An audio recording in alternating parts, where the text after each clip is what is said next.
Hello students, तो आज हम डिस्कस करने जा रहे हैं आइसोथर्मल प्रोसेस। तो आइसोथर्मल प्रोसेस का मतलब करता है, देखो आइसोथर्मल प्रोसेस जैसा कि हमने पिछले वीडियो में देखा है कि सेम टेम्परेचर, यानी कि जो प्रोसेस हमारी सेम टेम्परेचर पे हो तो उस प्रोसेस को हम आइसोथर्मल प्रोसेस कहते हैं। तो इसकी डेफिनेशन भी यही है, ए change in pressure and volume of gas without any change in its temperature is called isothermal process. यानी कि प्रेशर और वॉल्यूम कितना भी चेंज क्यों ना हो रहा हो, लेकिन टेम्परेचर इसका जो है हमारा कांस्टेंट रहना चाहिए, उस प्रोसेस को हम आइसोथर्मल प्रोसेस कहेंगे, यानी कि T इक्वल टू कांस्टेंट। अब इसके लिए कंडीशंस क्या होती है, कंडीशंस भी होते हैं, इसकी कंडीशंस होती हैं, यानी कि मान लो आपके एक कंटेनर में गैस फील्ड है और एक पिस्टन लगा रखा है आपने, इसके अंदर क्या है, गैस फील्ड, और एक पिस्टन लगा रखा है। पिस्टन का मतलब क्या होता है कि जो आपके इस गैस के जो ये वॉल है इसको कंप्रेस करने के लिए और रिलैक्स मतलब कंप्रेशन और एक्सपेंशन के लिए आपका यूज होता है ना। अगर मैं मान लो इसको कंप्रेस कर दूं तो इसका वॉल्यूम क्या हो जाएगा, डिक्रीज, है ना। जैसे ही मैंने प्रेशर इंक्रीज किया यहाँ पे और ज्यादा, तो इसका वॉल्यूम क्या हो जाएगा, डिक्रीज हो जाएगा। Pressure increase, volume decrease.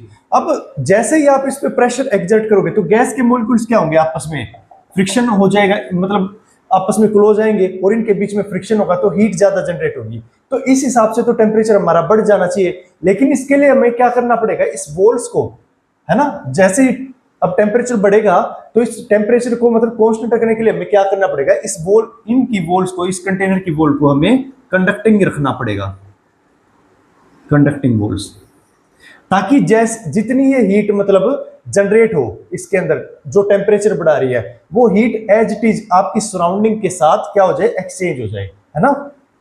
तो वॉल्स ऑफ क्या नाम है, कंटेनर शुड बी कंडक्टिंग, है ना। वॉल्स आपकी इसकी जो है कंटेनर की, वो आपकी कंडक्टिंग होनी चाहिए। अब आपने प्रेशर इंक्रीज किया तो वॉल्यूम क्या हो गया, डिक्रीज।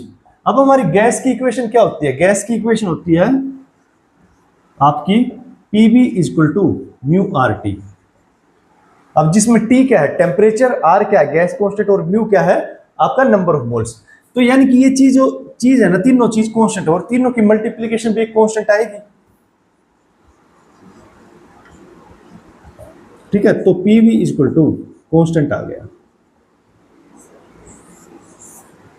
ठीक है। तो PV इक्वल टू कांस्टेंट आ गया, तो P equal to constant upon V आ गया। अगर मैं इस इक्वेशन को लिखूं P equal to constant upon V, या ये कह लो P inversely proportional to V। जैसे ही आप प्रेशर इंक्रीज करोगे तो वॉल्यूम डिक्रीज हो जाएगा। तो ये आपकी जो इक्वेशन है ना, ये बॉयल्स लॉ को रिप्रेजेंट करती है।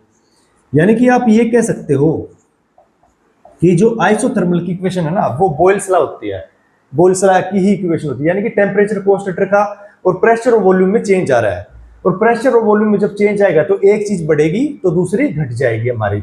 यही हमारी आइसोथर्मल प्रोसेस होती है, ठीक है। ये हमारी आइसोथर्मल प्रोसेस हो,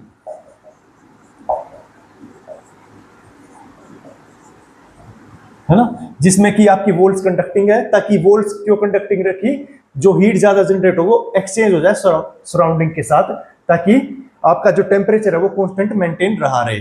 और जो आपको जो ये प्रोसेस कर रहे हो ना, आप कंप्रेस कर रहे हो, फिर आप रिलैक्स कर रहे हो, है ना, कंप्रेशन और एक्सपेंशन की जो प्रोसेस है ना, वो आपकी इतनी स्लो होनी चाहिए ताकि हीट को आपकी सराउंडिंग के साथ एक्सचेंज होने में टाइम मिल जाए, फास्ट नहीं होनी चाहिए, है ना। ये आपकी इतनी स्लो होनी चाहिए, process of expansion and compression should be slow. अब वो स्लो क्यों नहीं चाहिए, क्योंकि such that heat exchange with surrounding,